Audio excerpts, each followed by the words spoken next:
Hello guys! ఇదొచ్చేసి ఇంకొక mini vlog అనమాట. ఈ వ్లాగ్ కొంచెం డిఫరెంట్‌గా ఉంటది. సో, నాకు కూడా తెలీదు. మా ఊర్లో ఇది 3 ఇయర్స్‌కి ఒకసారి జరుగుద్ది ఈ పండగ. అదే పద్ది సమ్మతల్లి పండగ అనమాట. ఈ తల్లి పండగ కొంచెం డిఫరెంట్‌గా చేస్తారనమాట. ఎలా అంటే ముందు రోజు ఆవును కొని, ఆవు తోలు తీసి దాంతో ఉయ్యాల కడతారు. దానికన్నా ముందే వీధిలోని రాట్లు వేస్తారు. దానికి పసుపు, కుంకుమ పూసి పూజనైతే కంప్లీట్ చేసుకొని, దానికి తాళ్ళు కట్టి దాంతో ఉయ్యాల కడతారనమాట. ఆ ఉయ్యాల మీద ఈ తల్లిని ఉయ్యాల ఊపుతారనమాట. ఇది 3 డేస్ ఉంచుతారు ఊర్లోని. ఊర్లో ఎవరైనా సరే ఉయ్యాల ఊగొచ్చు. ఇంకా ఎవరైతే మొక్కుకుంటారో వాళ్ళు ప్రసాదం అది తీసుకొచ్చి మగవాళ్ళు ఆడవారు వేషం వేసుకొని ఈ రాట్ల చుట్టూ 3 ప్రదక్షిణాలు చేస్తారు.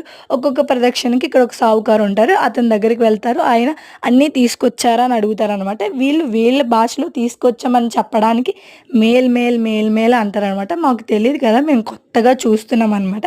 ఇంకా అది అయిపోగానే దాని తర్వాత ఇక్కడ ఒక అగ్నిగుండం వేశారు. దాని మీద నుంచి దుంకాలంటే ఇంకా అది దుంకిన తర్వాత వాళ్ళు ప్రసాదం తీసుకొచ్చారని నేను ముందుగా చెప్పాను కదా! ఆ ప్రసాదాన్ని వచ్చిన జనాలకి పంచుతారు. నేను చెప్పాను కదా! రాట ఇదే. ఈ రాట మీద ఈ తల్లిని 3 రోజులు ఉయ్యాలూపుతారు.